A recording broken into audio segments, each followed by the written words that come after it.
Karena hari Kamis, saya pengen 15-nya itu offline ya, mendemokan masing-masing. Ini kan pertemuan 14 ya. Saya ingin di pertemuan 15 itu, kan ada tugas kelompok proyek akhir ya. Di pertemuan 15 itu masing-masing mendemokan ke saya aplikasinya, proyeknya udah sampai mana gitu, dijelasin satu-satu per kelompok. Masalahnya hari Kamis, 2 Kamis yang akan datang itu libur ya. Jadi kalau kita lihat kalender,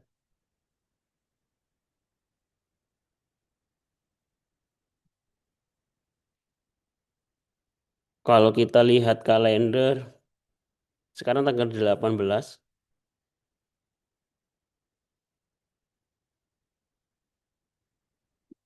tanggal 25 Natal, tanggal 1 Tahun Baru, tanggal 8 udah UAS.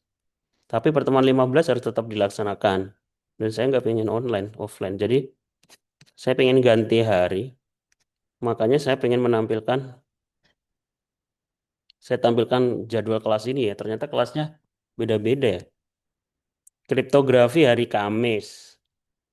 Kalau 23A1 ini nggak ada hari Senin ya. Jadi nanti gini aja. Selama seminggu ini, nanti saya buat list form. Selama seminggu ini kalian pilih hari. Nanti saya buat jam-jam mendemokan program ya. Kalian pilih hari apa gitu. Yang kalian bisa kelompoknya gitu. Yang hari Senin nggak ada mata kuliah, silakan maju dulu nggak apa-apa. Di ruang meeting ya, gedung A. Nanti saya pilih, saya tampil tanggal berapa, hari apa aja gitu ya. Jam berapa aja. Sebagai pengganti perkuliahan 15. Saya pengen memastikan proyek UAS-nya sampai mana.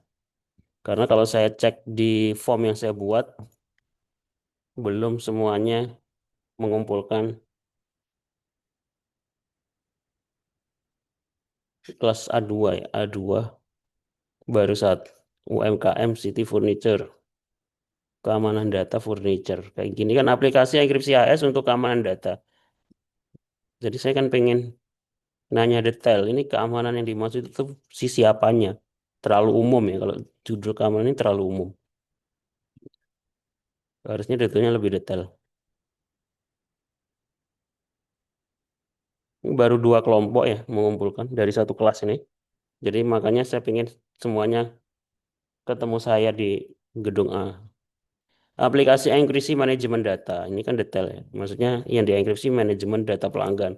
Tapi nanti dijelaskan data pelanggan itu yang dienkripsi apanya? ID-nya kah? Namanya kah? Alamatnya atau apanya? Terus ditunjukkan sistemnya ya.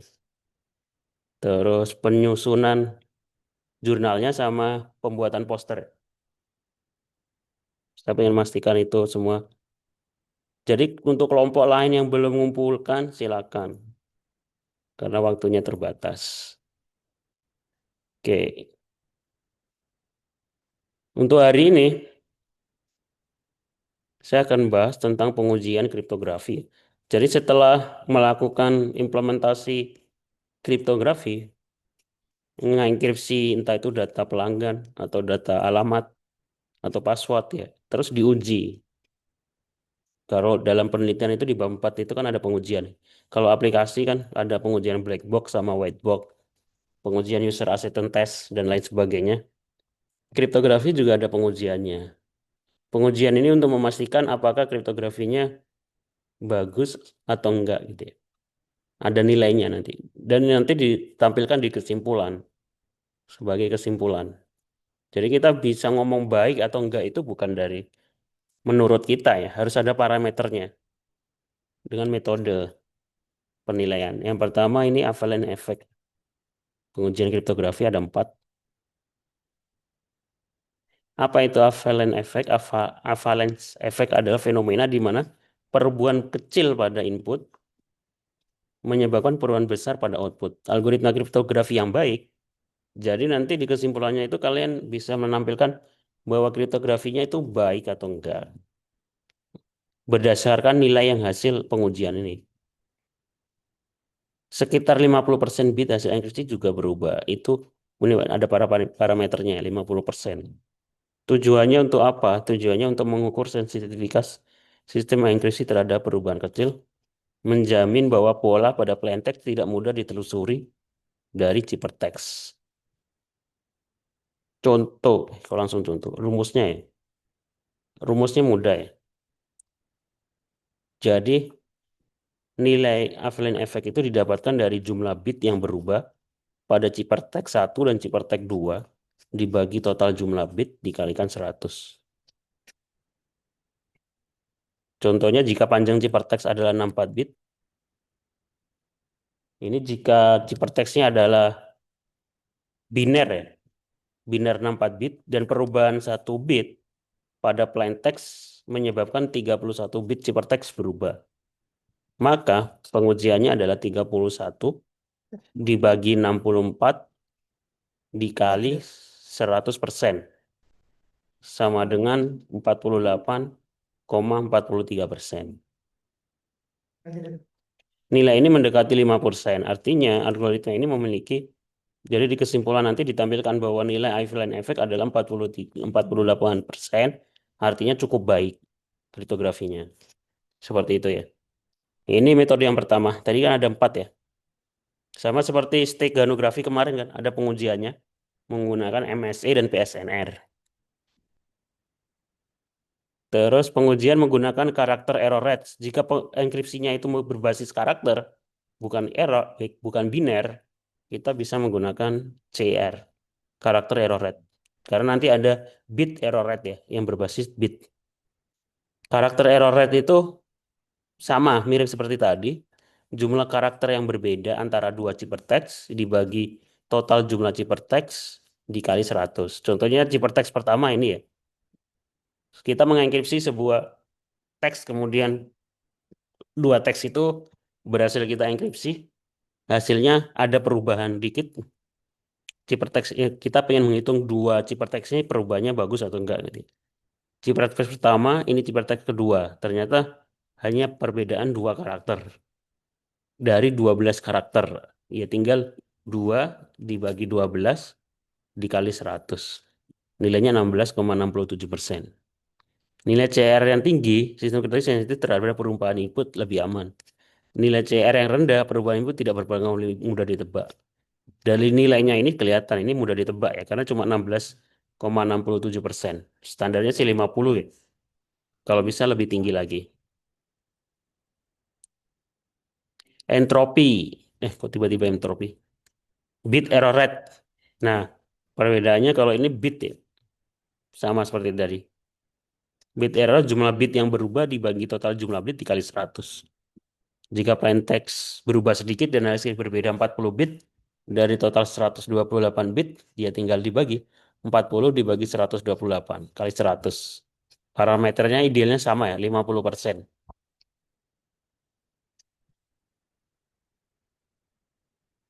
Terus ada entropi. Entropi ini menggunakan log. Probabilitas kemunculan simbol ke I. 26 bagi 256 di log ya, PI. Probabilitas kemunculan. Ini ada contohnya ya. Kemarin lupa saya tampilin. Ini harusnya rumus dan contoh perhitungannya ya. Lupa saya. Itu saya perbaiki.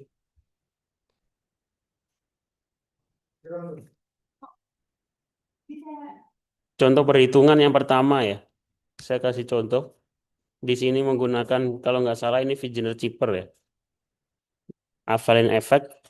Plain text yang pertama, attack down. Pakai N. Terus kita rubah satu karakter aja. Beda satu huruf. Menjadi M. Dengan keywordnya adalah limon. Akhirnya ciphertextnya juga berupa dikit. Hanya berubah satu karakter ya. Sehingga satu huruf terakhir berubah dari R ke O. Total dari 12 huruf. Berarti 1 dibagi 12 dikali 100. Cuma 8,3%. Artinya Vigener Cheever itu tidak terlalu bagus ya. Masih bisa mudah ditebak karena nilainya sangat kecil. Kalau basisnya karakter. Kalau basisnya bit, tadi perubahannya R itu binernya berapa, O itu binernya berapa, terus perbedaan bitnya berapa ya. Ini beda 3 dari total 96 bit, 12 karakter total katalnya tadi. 12 karakter dikali 8 sama dengan 96. Berarti 3 dibagi 96 dikali 100. Nilainya jauh dari 50%, hanya 3,1% ya kalau bit malah. Menegaskan bahwa Virginia Tripper lemah dalam enkripsinya. Nah, nanti saran saya di jurnal itu ditampilkan ya. Jadi kalau yang ngambil steganografi silakan ditampilkan nilai FSE-nya, pengujiannya, boleh dalam bentuk grafik seperti ini ya. Dari beberapa pengujian, beberapa kali pengujian, boleh juga dalam bentuk tabel. Jadi kalau dalam bentuk tabel kayak gini terlalu panjang ya. Mungkin lebih menarik kalau dilihat itu dalam bentuk grafik. Sehingga di kesimpulan, hafalan efek yang baik dengan nilai di atas menunjukkan bahwa metode Altair. Jadi nanti di kesimpulannya itu kalian ada nilai. Nggak cuma menyatakan bahwa itu cukup baik ya. Cukup baik itu parameternya apa? Ditunjukkan buktinya ya. Kalau di sini nilai AE-nya di atas 50%. Dibuktikan dari tabel di sini. Kita lihat di sini hampir semuanya nilainya di atas 50%. Boleh dalam bentuk seperti itu. Oke,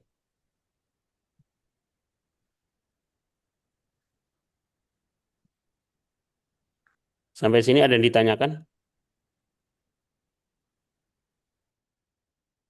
Ya, penunjuk. Ah, ya. Untuk Kira metode pengujiannya boleh salah satu aja, Pak. Ya, untuk metode pengujian nggak harus semuanya ya. Kalian bisa cari referensi. Beberapa jurnal itu hanya ada yang menggunakan semuanya, ada yang cuma satu aja. Kadang ada juga yang langsung dibuat seperti ini ya, ditampilkan ini apa enkripsinya, terus langsung ditampilkan nilainya, gambar tampilan aplikasi. Ini kalau fokus di pengujiannya, ya, bukan di sistemnya. Jadi nggak harus empat-empatnya dipakai, boleh salah satu aja. Paling umum yang pertama aja ya. Hafalin efek aja boleh. Oke, ada lagi pertanyaan lain?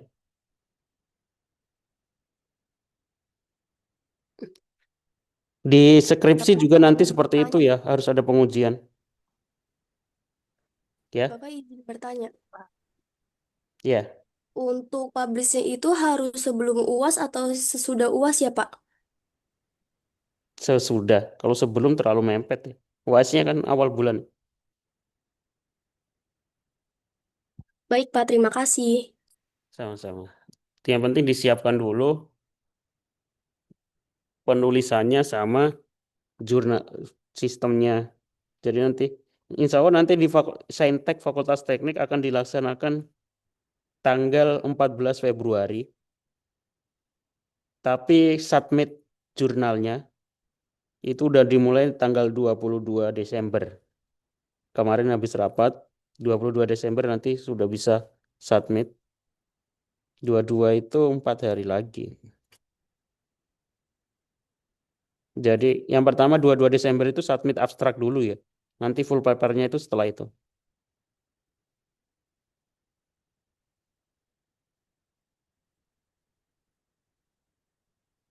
Nanti saya share link websitenya kalau formnya, form pengumpulannya kalau sudah jadi. Ya, ada pertanyaan lain?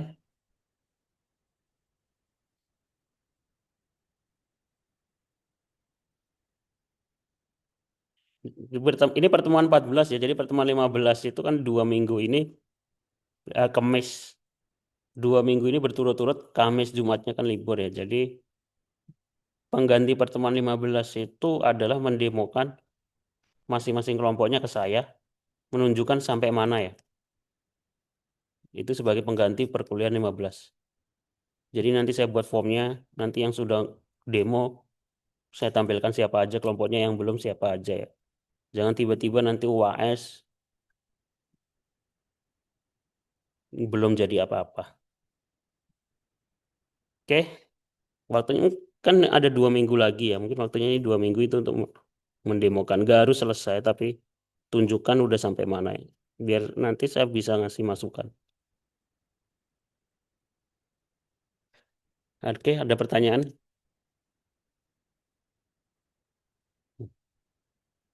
Kalau nggak ada, saya cukupkan ya. Untuk temennya yang nggak datang, kasih tahu Project Wise-nya. Biar nggak tiba-tiba nanti WAS nanya soal ke saya, Pak, soal WAS-nya apa ya? Nggak ada soal ya.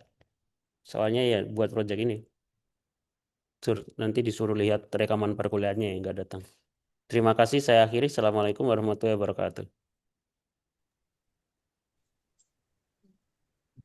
Terima kasih, Pak. Masih, Pak.